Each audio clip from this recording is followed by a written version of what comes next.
Why are you tilty? There we go. Or I'm tilty.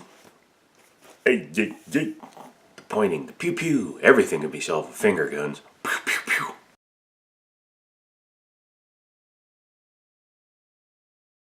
What's up guys, Joe here, and I wanted to do a video on computers today, as promised, because I make promises. Today's look is going to be at the Intel Core 2 Quad Q6600, the first quad core, really. I mean, there may have been other ones, but it's the first mainstream quad core processor from Intel. Came out in first quarter of 2007, so 12 years ago, making it a very old processor. But what I want to know, is it still capable in 2019? I will admit I've done most of my testing, at least at stock speeds already, and we're going to take a look at that. We're going to look at some of the functionality as well as its daily drivability, depending on what kind of workload you're looking for. After that, we'll take a look at what happens when you overclock the system, as well as start pairing it with different graphics cards. So I'm going to turn you around, show you the system, and then we'll get into it. So today we're using the test bench known as a cardboard box. This is a Gigabyte GA EP45UD3P, U3DP. Sorry, it always throws me off. Basically, this was an overclocking capable motherboard from the day. It was also an SLI capable motherboard from the day. It does have most of the functionality you would want from current systems, including SATA for hard drives and SSD and DVDs, as well as the ability to take faster RAM. What we have in here is 8 gigabytes of G.Skill 1066 DDR2 RAM. Now I know there are boards out there that can take DDR3. This is not one of them. Looking at the top here, I'm running a stock Intel cooler. This is one of the older ones that actually has a copper slug on the bottom, so it does well in terms of keeping the system cool. But then there's just some extra air, especially to blow down on the power delivery and the heat sinks for those, because it's an older motherboard. I have a Thermaltake static pressure fan. To start with, we'll be using a Zotac 650. It's just a cheap video card. I do have other cards that don't even need a 6-pin, but I figured this would be a good place to start with. So we'll go ahead and hook that up, and then we're going to fire up the system. The system. One thing I recommend to you guys, if you don't do it already, is if you have an old case that you're throwing away, yank out the front panel controllers. You can then power on systems that don't come with start buttons or reset buttons, and you'll be much ahead of the game. For the boot drive, I'm using an SSD, just 120 gigabyte, has Windows 10 and I think one game on it. And then I have a copy of a few of my Steam library games on a spinning platter hard drive. I know that's not the best place to put one, but you know what? This is just a cheap build, and I need to get a few more SSDs. I want to get like a 1 or 2 terabyte and put my Steam library on it, but just haven't done that yet.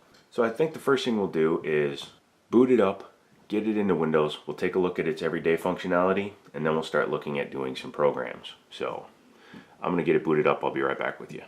Before I get into the testing and showing you the Cinebench and all that stuff, let's address the elephant in the room. And it's the biggest problem that the Q66 has, and that's what it doesn't have. Specifically, level 3 cache. The CPU needs level 3 cache to be able to take advantage of more advanced hardware. GPUs get fed by the CPU. If the CPU is just trying to dump straight from the CPU into the GPU, you're not going to get a lot of good performance out of it. You're going to bottleneck because the GPU is going to sit here going, hey, where's my information? And the CPU is going, man, I'm working as fast as I can. Whereas if you have level 3 cache, such as like the 5675 there behind me, that's got 12 megs of level 3 cache.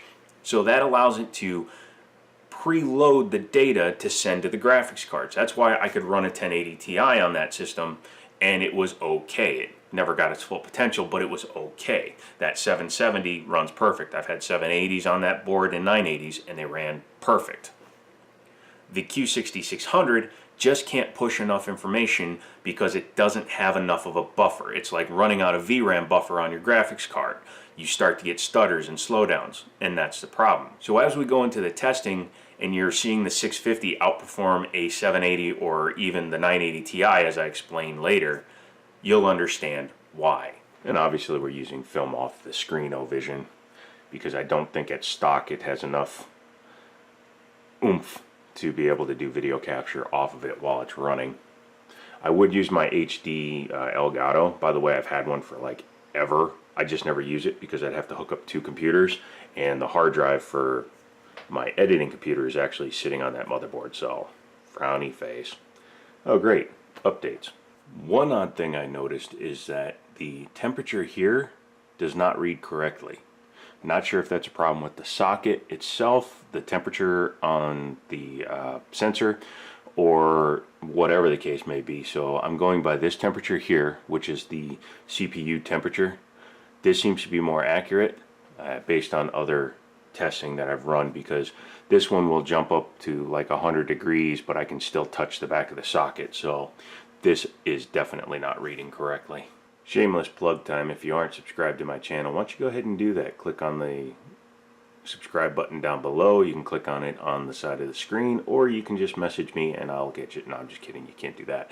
But go ahead and subscribe, because as you can see, I'm doing different stuff. That's the latest video. Go watch it. I'll link it down below. So one thing you'll notice right off the get-go is that it's just sitting there, always being used.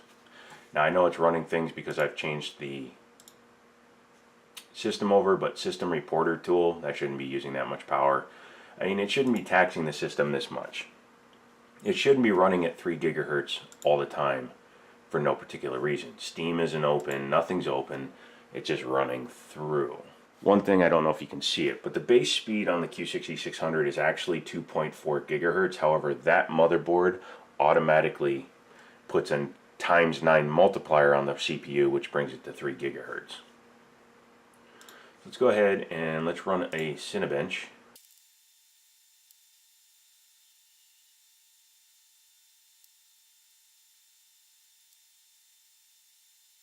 And presto, 290 is the combined Cinebench score. I'm not even going to bother running a single core test because, quite frankly, no. This is the average for what I've been running. I actually ran a bunch of tests, again, before I decided to start filming stuff. Grand Theft Auto, CSGO, and the actual Cinebench. And as you can see, I was getting 285 to 287, so 290 is right in there. So we aren't going to go through every single video game because I also want to do some overclocking on the system. But at stock, that CPU is completely bottlenecking virtually every card except that one. That's just a 2 gigabyte GTX 650 by Zotac. I love Zotac, by the way. And it's completely fine with that system at stock speed. So at 3 gigahertz, a 750 Ti would be fine, GT 1030 would be fine, but anything much faster than that, that chokes on it when you overclock the graphics card, which I don't really do. But this GTX 780, which is an Asus, it's not a Ti, it's just a 780, but at least it's a, you know, it's a custom board, so it has more power delivery and runs faster. But this thing was barely getting into the 50 to 70% range on most titles at stock speeds, so there's no reason to really worry about that. This system in this configuration is mostly for I got it cheap, let's go ahead and use it for a daily driver. You know, when one of your, that computer, or the computer that you can't see over there, or any of my other computers decides to take a crapola, or if I'm going to rebuild one of those computers and I need one to watch TV with. So that's what the purpose is. Now some people can't afford to go out and spend hundreds or thousands and do custom water cooling on computers, and that's fine. You don't have to be one of those people. If you just want something that's cheap, easy, runs, does everything it's supposed to, does what it says on the box, you can get away with something like this for your daily driver, and that's what we're going to look at. I'm going to bring up some web pages, things like that, and we'll take a look at the performance in everyday use, maybe even some Minesweeper. Nothing's running right now, so let's go ahead and pop open something like Internet Explorer, see how snappy it is.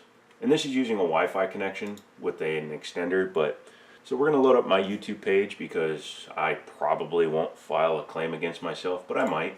Let's see how a video plays. So it automatically loads in HD, 1080p. So let's look at the stats for nerds. And no drop frames. Let's restart the video.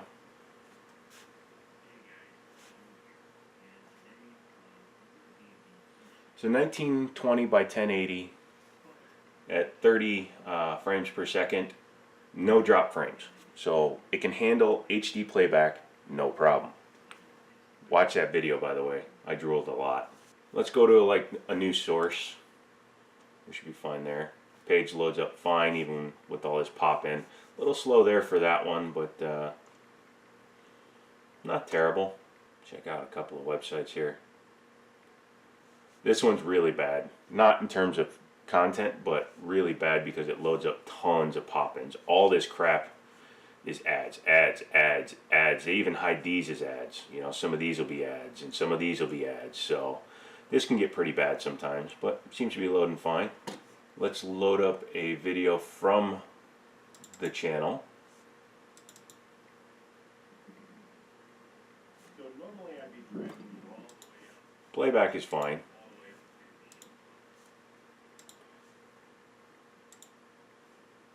And for chutes and ladders, we're going to load up a game real quick and see how it plays. So I'm loading up Grand Theft Auto 5 real quick. And again, this is more about the system rather than testing graphics cards on it. I still have to do a video on that. But really quick, in Grand Theft Auto 5 was where it became very obvious where the bottleneck was. For example, the average FPS using the 2GB 650 non-TI, nothing special on it, at 1080p medium settings was 51.5 with a 1% low of 11.6 FPS, which is pretty damn low, but a high of 89.06. The GTX 780 was only 49 FPS average with some stuttering that was noticeable because the CPU couldn't feed the GPU with enough information to not choke on it. Even when I increased some of the settings, it never smoothed out.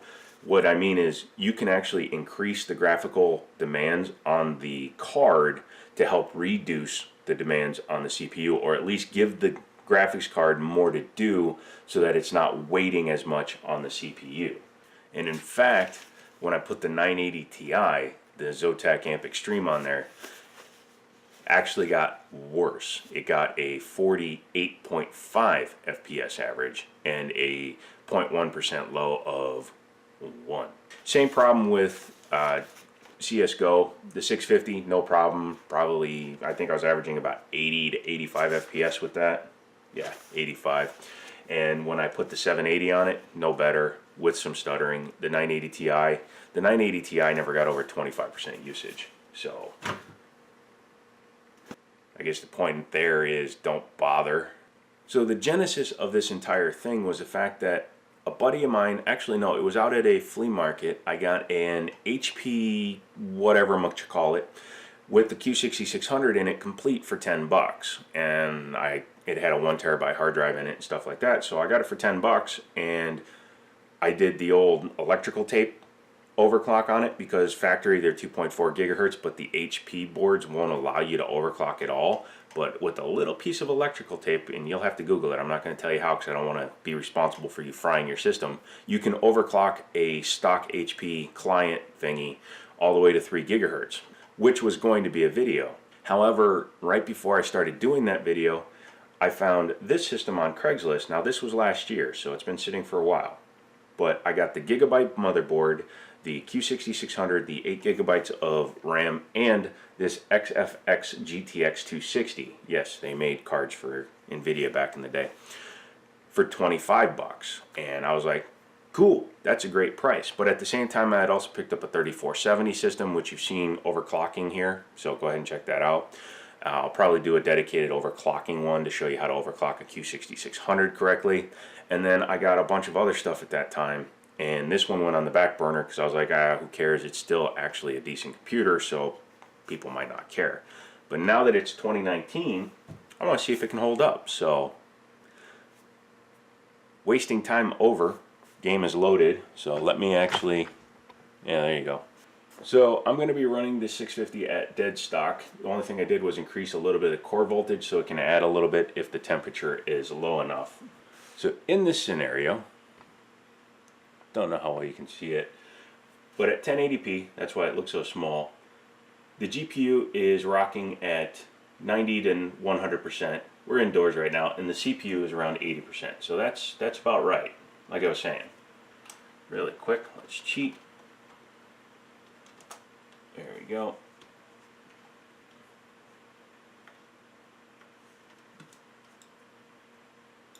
And you get a good repeatable performance pretty much the entire time you play it. It's in the 40s at 1080p. Yeah, you can see some edges and things like that, but in terms of any kind of stuttering, there really isn't any here. And you can see when you're doing stuff like that, which makes him go faster, shooting bullets, running through town and things like that. A stock 650 is about all you're going to be capable of running. As you can see, if you just want to have an entry-level experience, you can do that with the Q6600, because Grand Theft Auto 5 is still a fun game. It's only had 9 years to get it right, right? Jump! Ha ha! So as you saw there, 95 to 100% usage on the GPU, 85 to 100% usage on the CPU. That's the sweet spot for that. However, that means the best you can do is use a GTX 650. And that's kind of, sad panda. So what we're going to do really quick is we're going to go ahead, restart the system, jump into the BIOS, and overclock it a little bit. Probably to like 3.5, 3.6 gigahertz. We'll see what we can end up at, and we will take it from there and see if we can actually get it fast enough to take advantage of a better graphics card. This is a very common BIOS screen from back in the day. This is CMOS setup. I don't know who actually wrote this one, but on the Gigabyte board, it's usually under Intelligent Tweaker, MIT. I was having video issues, so it failed a couple of times. But right now it's at 3 gigahertz. So what we can do is we can start ramping that up. I'm going to go up in little bits. I'm going to go to 3.25, and then we'll start working our way up. Voltage, I have that at 1.25, which is fine. It's not too much. RAM is ridiculous. DDR2 requires a lot of voltage to run. I have it at about the highest I can get it without it causing issues. So let's go ahead and start from there. Welcome back. I've gotten it up to 3.51 gigahertz on this particular processor, on this particular motherboard. That's the best I can do. I monkeyed with it. I got it to boot a couple of times at like 3.6, 3.7, but it required way too much voltage and it would eventually crash. 3.51 has been completely stable. 3.51 is a 45.13% increase over the original 2.4 baseline. So I've overclocked this processor almost 45% to get it to where it is. Let's see what that does for our numbers.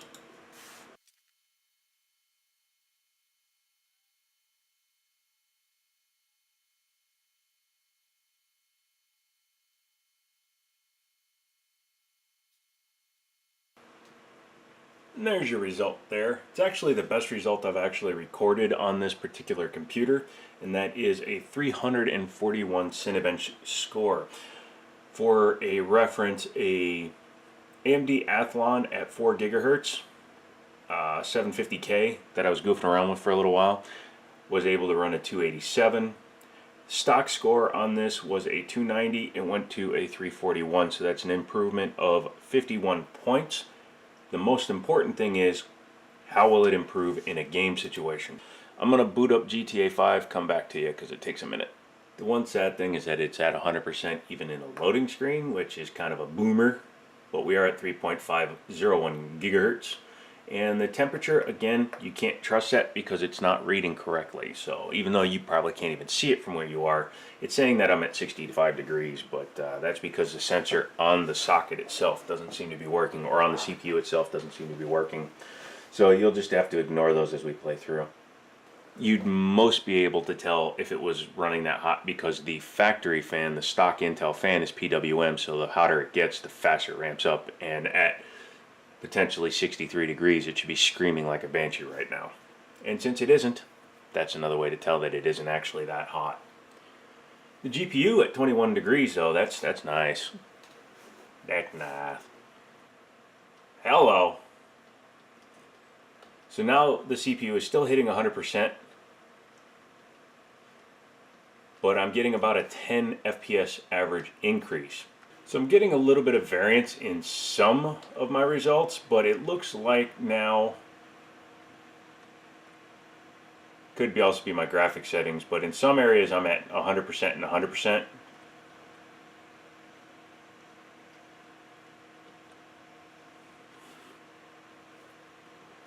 So with the 45% overclock, it does look like there is some room left now to maybe improve. So what I'm going to do is I'm going to actually shut down the system. I did that on purpose. I'm going to shut down the system and install the 780 and see if the 780 can do any better than it did before. 30%. It's not going past 700 megahertz on the whatchamaflutzit, so I don't know what to do. Although I will say it's smoother than last time, until it just stuttered there. Time for the conclusion. The conclusion I've personally come to is, as an emergency piece of equipment, it's fine. If you just want to use it for daily internet surfing, it's fine. But it's Sunday evening, your main system goes down. In my case, your backup to the backup, the backup to the backup to the backup to the backup, or any of the other stuff I have laying around isn't working, I can hook up the Q6600. That is an exaggeration because it is actually faster than some of the X2 Phenoms and the Athlon X4s I've got laying around. If you can get a system as cheap as I did and get everything that I got in it, such as the graphics card, the RAM, the board, and the processor, then it's a fun thing to play with, which is what I did here. But you're not going to get extreme performance out of it because it doesn't have L3 cache.